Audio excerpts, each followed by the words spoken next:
અને સૌથી પહેલા મહત્વપૂર્ણ સમાચારો ઉપર નજર કરીશું। વિધાનસભા ચૂંટણીને હવે ગણતરીના દિવસો બાકી રહ્યા છે। તે પહેલા રાજકીય પક્ષો એકબીજા પર વાર પ્રહાર કરી રહ્યા છે। આજે સુરતમાં ભાજપ પ્રદેશ અધ્યક્ષ સી.આર. પાટીલ એક લોકાર્પણ કાર્યક્રમમાં પહોંચ્યા હતા અને વિપક્ષનું નામ લીધા વગર વિપક્ષ પર પ્રહારો કરતા તેમણે કહ્યું કે વિપક્ષ માત્ર ને માત્ર ભ્રામક વાતો કરે છે। વિપક્ષ ગુજરાતમાં આવે અને જોશે તો તેમને ખ્યાલ આવશે કે ગુજરાતમાં કઈ રીતનો વિકાસ થયો છે। શું કહ્યું છે સાંભળીએ। વાતો કરીને લોકોને ગેરમાર્ગે દોરવાનો પ્રયત્ન કરતા હોય છે।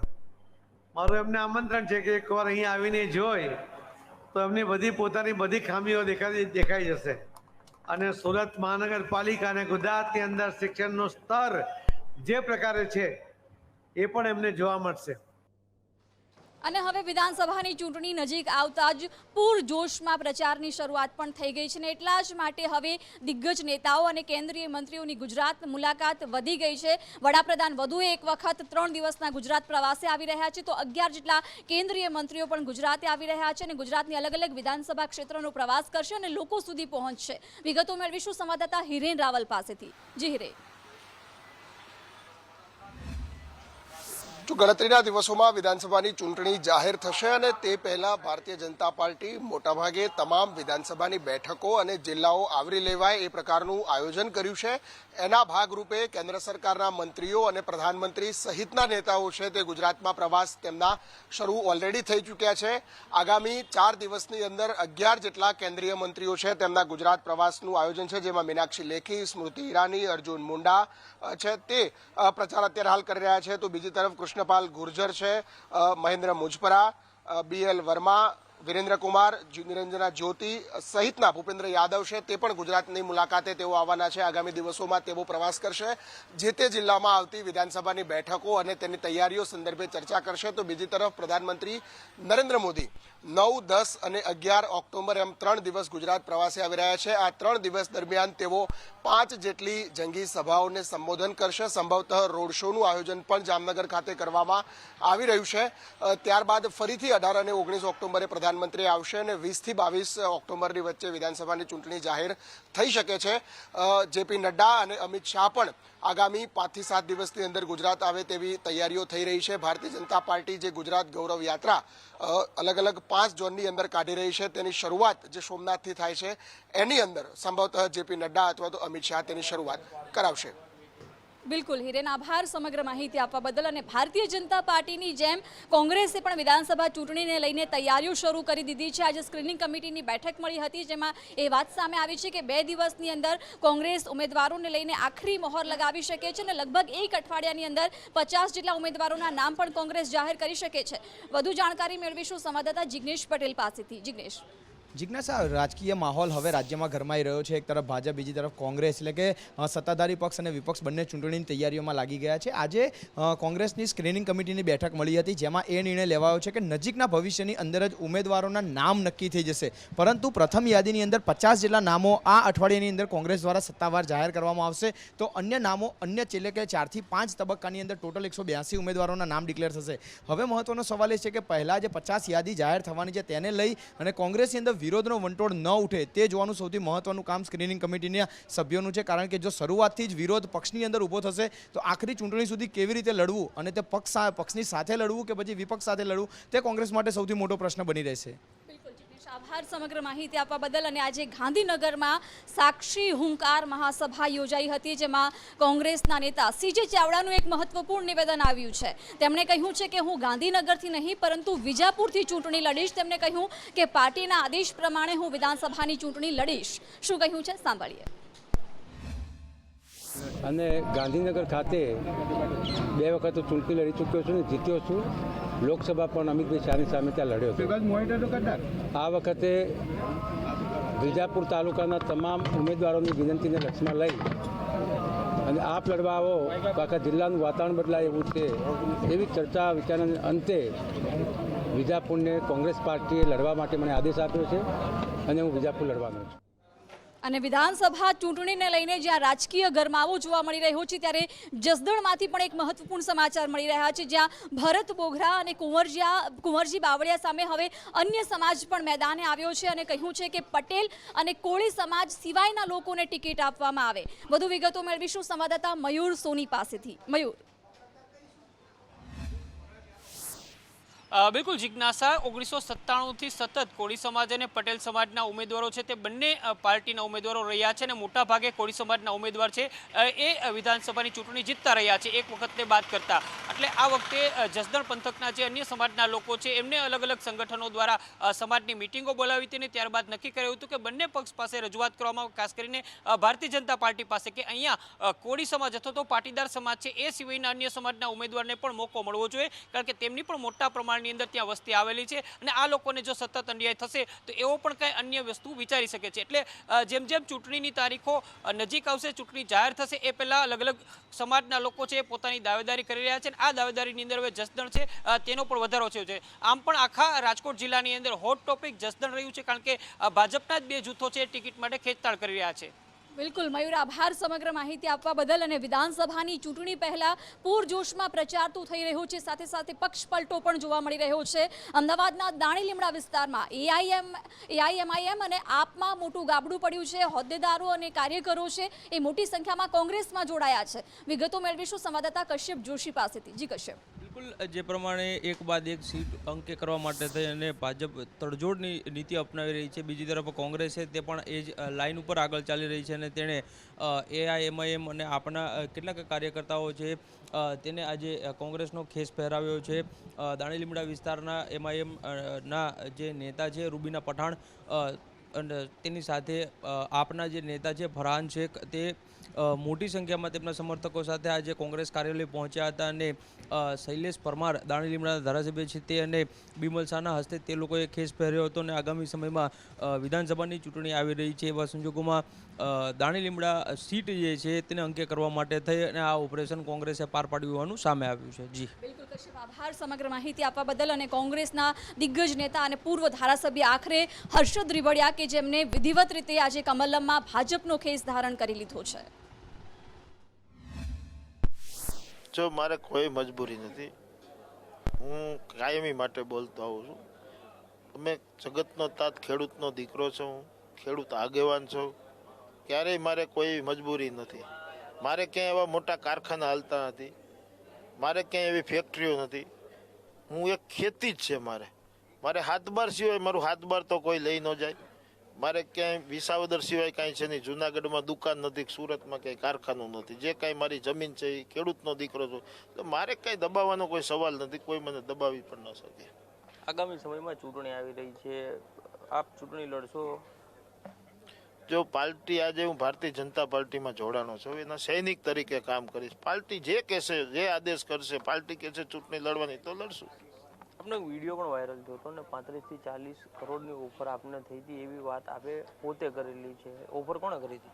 જો એ હું વારંવાર બોલતો આવ્યો છું કે ક્યાંય હું એમ નથી બોલ્યો કે મને ભાજપે ઓફર કરી। ખોટું નામ કોઈનું આપણે દેવાય નહીં, પ્રૂફ વગરની કોઈ વાત ન હોય, ક્યારેય હું કોઈ ન બોલું। મને જે ઓફર કરવામાં આવી હતી કોંગ્રેસ પાર્ટીના જ અમારા બે વ્યક્તિ હતા, હેમંતભાઈ અમારા આદરણીય નેતા હતા, એ જ્યારે રાજ્યસભાની ચૂંટણી લડતા હતા હેમંતભાઈ, ત્યારે અમે બધા તમને ખબર હોય તો બેંગ્લોર ગયા હતા અને મને એવા ફોન આવતા, બે અમારા જ કોંગ્રેસના આગેવાનો હતા તેના, કે ભાઈ તમે આમાંથી નીકળી જાઓ એમ। મને ત્યારે વિચાર આવ્યો કે આ લોકો કઈ કક્ષાની રાજનીતિ કરે છે એમ, કે હેમંતભાઈને હરાવવા માટે મને અહીંયાથી ઓફર કરીને બહારથી બેંગ્લોરથી કાઢી લેવો, એટલે આ છેલ્લી કક્ષાની રાજનીતિ મેં જોઈ। એટલે મને કોઈ ભારતીય જનતા પાર્ટીએ કોઈ દી ઓફર કરી નથી, એ 100%ની વાત છે। કોંગ્રેસમાંથી ઓફર કરનાર કોણ હતા? એ બે જણા હતા ને બેના મળતિયા હતા, એમાંથી એક તો એક્સપાયર થઈ ગયા છે। હું સમય આવશે ત્યારે હું નામ આપીશ। કોના મળતિયા હતા? એ જે તમે કીધું કે એ કોઈના મળતિયા હતા, એ મળતિયા કોના હતા એનું નામ તો આપો। એ મળતિયાનું નામ અત્યારે જાહેર નથી કરવા પડતો, પણ હું એક નામ આપીશ ભવિષ્યમાં। અને વિધાનસભા ચૂંટણી પહેલા અલગ અલગ રાજકીય પક્ષો દ્વારા જનતાને આકર્ષવા માટે મસમોટા વાયદાઓ કરવામાં આવે છે, વચનો આપવામાં આવે છે, પરંતુ આજે સુપ્રીમે રેવડી કલ્ચરને લઈને કડકાઈ દર્શાવી છે અને કહ્યું છે રાજકીય પક્ષોને આડેધડ જાહેરાતો ન કરવી જોઈએ. વધુમાં સુપ્રીમે શું કહ્યું છે, વિગતો મેળવીશું સંવાદદાતા અજય યાદવ પાસેથી. જી અજય.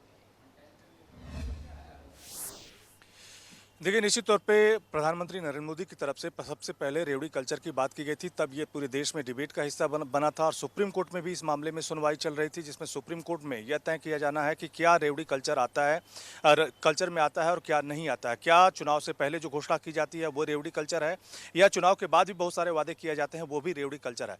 तो इस सब के बीच चुनाव आयोग से भी बहुत सारी बातें पूछी गई थी, लेकिन चुनाव आयोग की तरफ से उस वक्त जवाब नहीं दिया गया था।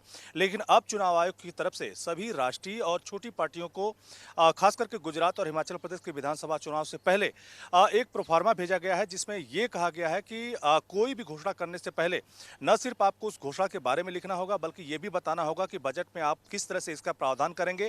जानबूझकर मतदाताओं को लुभाने की कोशिश जो है वो आचार संहिता का उल्लंघन माना जाएगा। तो इसी को लेकर के चुनाव आयोग ने सभी पार्टियों को नोटिस जारी किया है, जिसमें यह कहा कि प्रोफार्मा भेजा है, जिसमें यह कहा है कि 19 तारीख तक आप लोग इसका जवाब दीजिए और 19 तारीख को जो जवाब आएगा उसके बाद माना जा रहा है कि चुनाव आयोग की तरफ से जो दोनों राज्यों के विधानसभा चुनाव की घोषणा की जाएगी, उसमें रेवड़ी कल्चर पे लगाम लगाने के लिए कह सकते हैं कि आचार संहिता का पार्ट बनाया जा सकता है।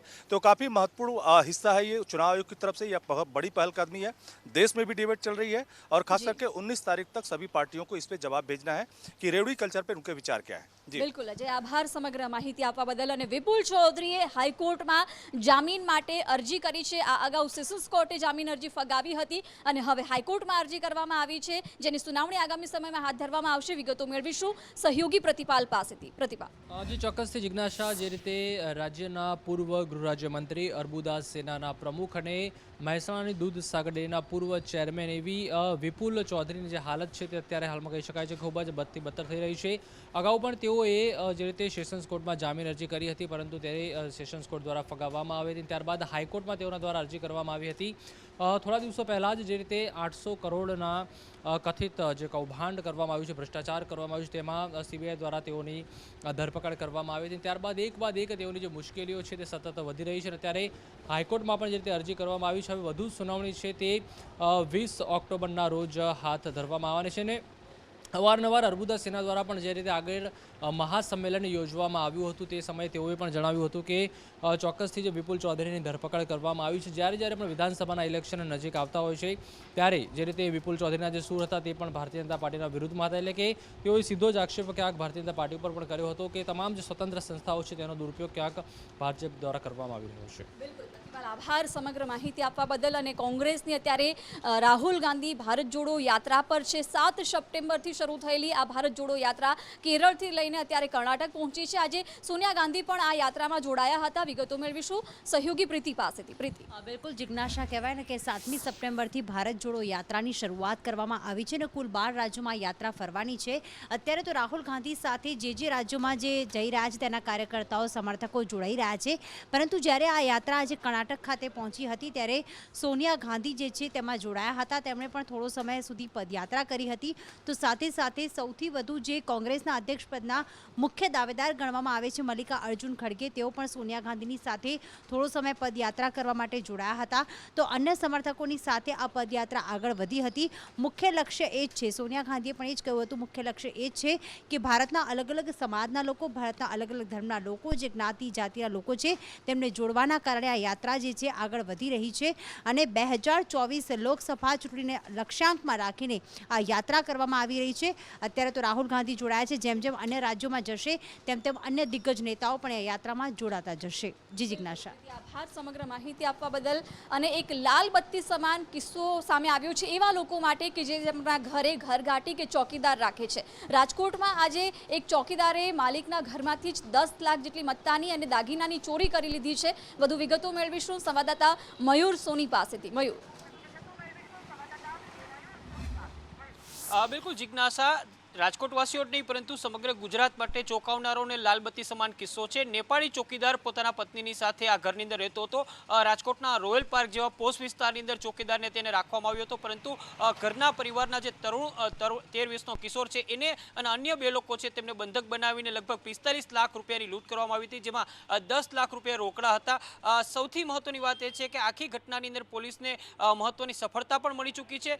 આરોપીઓના ફોટા વોટ્સઅપથી લઈને અન્ય માધ્યમો દ્વારા વાયરલ કરવામાં આવ્યા હતા અને તેના આધારે પોલીસ છે તે આરોપીઓ સુધી પહોંચી છે. હાલ બહુચરાજી વિસ્તાર છે ત્યાંના પોલીસને સફળતા મળી છે અને ત્યાં રાજકોટ પોલીસનો સંપર્ક કરીને આરોપીઓ છે તેમને રાજકોટ લાવવાની કોશિશ કરવામાં આવી રહી છે. 3 જેટલા આરોપીઓ છે તેમને પોતાના 2 સાથીદારોની સાથે મળીને આ લૂંટની ઘટનાને અંજામ આપ્યો હતો. આરોપીઓ મળી આવ્યા છે, પરંતુ તેની પાસેથી જે રકમ છે એ રિકવર કરવા માટે પોલીસ છે તે કામે લાગી છે. કલાકોની અંદર કહી શકાય કે આરોપીઓ છે તેમને બહુચરાજીથી રાજકોટ લાવવામાં આવશે અને ત્યારબાદ આખી ઘટના છે તેના ઉપરથી વધુ પડદો ઉચકી શકાશે. પરંતુ ચોંકાવનારો કિસ્સો એ છે કે આ આરોપીઓ છે તેનું ન તો વેરિફિકેશન કરવામાં આવ્યું હતું, ન તો તેમની પોલીસની અંદર કોઈ નોંધણી કરવામાં આવી હતી. એટલે ઘરની અંદર જ્યારે નોકર અથવા તો ઘરઘાટી રાખતા હોય છે તેમના માટે ખૂબ જ આ ચોંકાવનારો કિસ્સો કહી શકાય છે. બિલકુલ મયુર, આભાર સમગ્ર માહિતી આપવા બદલ. અને સુરતમાં આજે એક તરફી પ્રેમમાં પ્રેમીએ સામેવાળી પ્રેમિકા ઉપર હુમલો કર્યો છે. પ્રેમિકાને છરી વડે હુમલો કરવાનો પ્રયાસ કરાયો, જો કે માંડ માંડ યુવતીનું ગળું બચ્યું હતું કિશોરીનું અને ગાલના ભાગે 17 જેટલા ટાંકા આવ્યા છે. વધુ વિગતો મેળવીશું સહયોગી આશુતોષ પાસેથી. આશુતોષ જી, સુરતમાં લાલબત્તી સમાન કિસ્સો સામે આવ્યો છે, જેમાં એક તરફી પ્રેમમાં જે યુવક હતો તેણે કિશોરી જે છે તેના ઉપર હુમલો કર્યો છે અને ખાસ કરીને વાત કરવામાં આવે તો તેના ગળામાં તેણે છરી મારવાનો પ્રયાસ કર્યો હતો, પરંતુ યુવતી જે છે તે ફરીથી તેના ગાલ ઉપર ઈજા થઈ અને 17 જેટલા ટાંકા આવ્યા છે. અને હાલ આરોપી જે છે તે મહારાષ્ટ્ર નાસી છૂટ્યો છે અને પાંડેસરા પોલીસ દ્વારા વધુ તપાસ હાથ ધરવામાં આવી છે.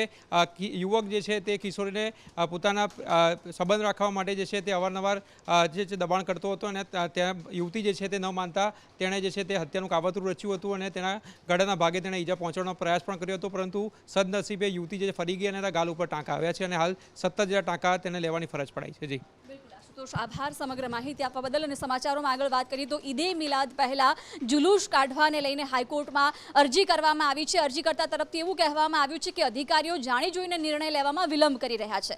વિગતો મેળવીશું સહયોગી કૃષ્ણા પાસેથી. કૃષ્ણા. જે બિલકુલ જિજ્ઞાસા, હાઈકોર્ટમાં અરજી કરવામાં આવી છે ઈદે મિલાદના જુલુસને લઈને. અરજદારનું એવું કહેવું છે કે છેલ્લા 40 વર્ષથી તમામ નિયમોના પાલન સાથે જુલુસ કાઢવામાં આવે છે, પરંતુ તેમ છતાં અત્યારે જ્યારે અરજી કરવામાં આવી છે ત્યારે પરવાનગી આપવાને બદલે વિલંબ કરવામાં આવે છે. એટલે એમણે માંગણી કરી છે કે અમને પરવાનગી આપવામાં આવે, જેના કારણે અમે પણ અમારા ધર્મનું આચરણ કરી શકીએ, એનું પાલન કરી શકીએ. કોઈ પણ કારણ આપ્યા વગર નિયમોનું કોઈ પણ કારણ આપ્યા વગર વિલંબ શા માટે કરવામાં આવી રહ્યો છે તેવો પણ તેમણે સવાલ કર્યો છે. જિજ્ઞાસા, આભાર સમગ્ર માહિતી આપવા બદલ. અને જતા જતા પણ મેઘરાજા જાણે જમાવટ કરી રહ્યા હોય તેમ અમદાવાદના દેત્રોજ સહિતના ગ્રામ્ય પંથકમાં આજે વરસાદ નોંધાયો. ગાંધીનગરના અલગ અલગ જગ્યાએ પણ આજે ધીમી ધારે વરસાદ પડ્યો હતો. અમદાવાદના પણ અનેક વિસ્તારોમાં આજે ધીમી ધારે વરસાદનું આગમન થયું હતું અને હજુ પણ વરસાદની આગાહી છે. વિગતો મેળવીશું સંવાદદાતા આયુષી યાજ્ઞિક પાસેથી. આયુષી. બિલકુલ જિજ્ઞાસા, જે રીતે હાલ જે વરસાદી સિસ્ટમો તો હટી ગઈ છે, પરંતુ જતાં જતાં પણ મેઘરાજા છે કે જે જમાવટ કરી રહ્યા છે. અમદાવાદ, ગાંધીનગર સહિત દક્ષિણ ગુજરાતના કેટલાક ભાગોની અંદર હવામાન વિભાગ દ્વારા વરસાદની આગાહી કરવામાં આવી છે. વહેલી સવારે જ અમદાવાદના ગ્રામ્ય પંથકોની અંદર પણ જે સામાન્ય વરસાદ નોંધાયો હતો, દેત્રોજની અંદર પણ વરસાદી જે માહોલ છે જોવા મળ્યો હતો અને વરસાદ પડ્યો હતો. બીજી તરફ 7 અને 8 ઓક્ટોબરના રોજ હવામાન વિભાગે વરસાદની આગાહી કરી છે. મધ્યપ્રદેશ તરફ એક વરસાદી ટ્રફ છે કે જેની અસરો ગુજરાતમાં જોવા મળવાની છે.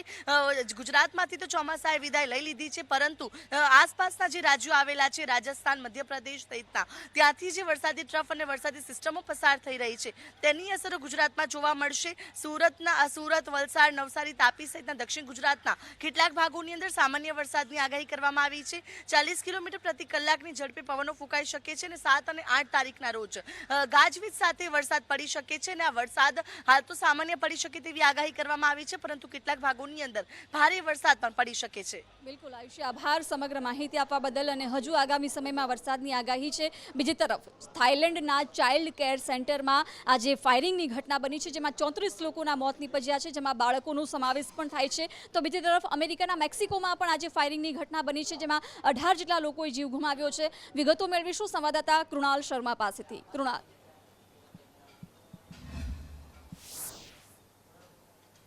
જિજ્ઞાસા, જે રીતે વિદેશમાં 2 દેશો એવા છે કે જ્યાં ફાયરિંગ થયું છે, આડેધડ ફાયરિંગમાં થાઇલેન્ડની વાત કરવામાં આવે તો થાઇલેન્ડના પૂર્વોત્તરમાં એક ચાઇલ્ડ કેર સેન્ટરમાં ફાયરિંગ કરવામાં આવ્યું, જેમાં બાળકો સહિત 34 લોકોના મોત થયા છે અને આ ફાયરિંગ કરનાર રિટાયર્ડ પોલીસ ઓફિસર હોવાનું સામે આવ્યું છે અને હાલ આ ફાયરિંગ કરનાર રિટાયર્ડ પોલીસ ઓફિસર ફરાર છે. બીજી ઘટના અમેરિકાના મેક્સિકોની છે, જ્યાં સિટી હોલમાં એક કાર્યક્રમ ચાલી રહ્યો હતો, ત્યાં એક શખ્સ આવ્યો અને આડેધડ ફાયરિંગ તેમાં શરૂ કરી દીધું હતું, જેમાં 10 લોકોના મોત થયા છે, જેમાં મેયરનો પણ સમાવેશ થાય છે, સાથે એક પોલીસ અધિકારીનું પણ આમાં મોત થયું છે. આ ઘટનાની તસવીરો ખૂબ જ ભયાવહ છે. જોકે પોલીસે હાલ આરોપીને દબોચી લીધો છે અને એક સંગઠને આની જવાબદારી પણ લીધી છે. કૃણાલ, આભાર સમગ્ર માહિતી આપવા બદલ. અને સમાચારોમાં આગળ વાત કરીએ તો વિદેશની ધરતી પર ભારતીયો સુરક્ષિત નથી, એ ફરી એક વખત સાબિત થયું, કારણ કે અમેરિકામાં એક પંજાબી પરિવારને મોતને ઘાટ ઉતારી દેવામાં આવ્યું છે, જેમાં એક નાના બાળકનો પણ સમાવેશ થાય છે. વિગતો મેળવીશું સહયોગી પ્રતિપાલ પાસેથી. પ્રતિપાલ, જી ચોક્કસ જિજ્ઞાસા, આ પહેલી વારનું નથી, વર્ષોની ક્યાંક આ પરંપરા રહી છે અને ખૂબ જ એક કાળો ભૂતકાળ પણ તેને કહી શકાય, કારણ કે વિદેશની ધરતી ઉપર અવારનવાર જે ખાસ કરીને ગુજરાતીઓ જતા હોય છે તેઓની ઉપર અટેક કરવામાં આવે છે અને ત્યારબાદ બીજી જે સૌથી વધારે વસ્તી કહી શકાય એવા પંજાબીઓની વસ્તી પણ ત્યાં ખૂબ જ મોટી માત્રામાં છે, તેઓની ઉપર પણ અટેક કરવામાં આવ્યો છે.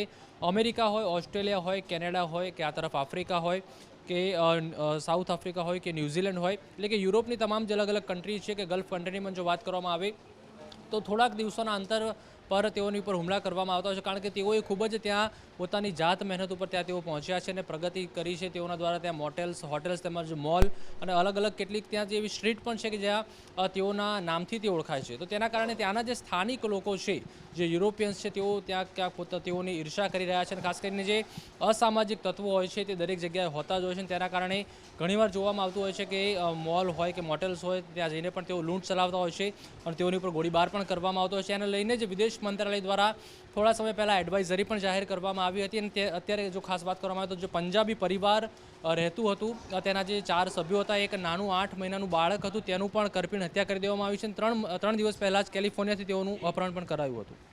સમાચારોમાં આગળ વાત કરીએ તો ઉત્તરકાશી જિલ્લા પ્રશાસને 6 થી 8 ઓક્ટોબર એટલે કે 3 દિવસ માટે ટ્રેકિંગ પર પ્રતિબંધ લગાવ્યો છે. ભારે હિમવર્ષાની સંભાવનાને કારણે આ નિર્ણય લેવામાં આવ્યો છે. વિગતો મેળવીશું સહયોગી ધવલ પાસેથી. ધવલ, જે જિજ્ઞાસા જણાવી દઉં કે હિમસ્ખલન બાદ લગભગ 64 જણની ટીમ ટ્રેકિંગ કરવા માટે ઉત્તરકાશીની અંદર ગઈ હતી અને હિમસ્ખલન થયું ને 10 લોકોના મોત થઈ ગયા. જો કે રેસ્ક્યુ ઓપરેશન ચાલી રહ્યું છે અને 27થી વધારે લોકો હજુય લાપતા છે. 15 જેટલા લોકોનું રેસ્ક્યુ પણ કરી દેવામાં આવ્યું હતું.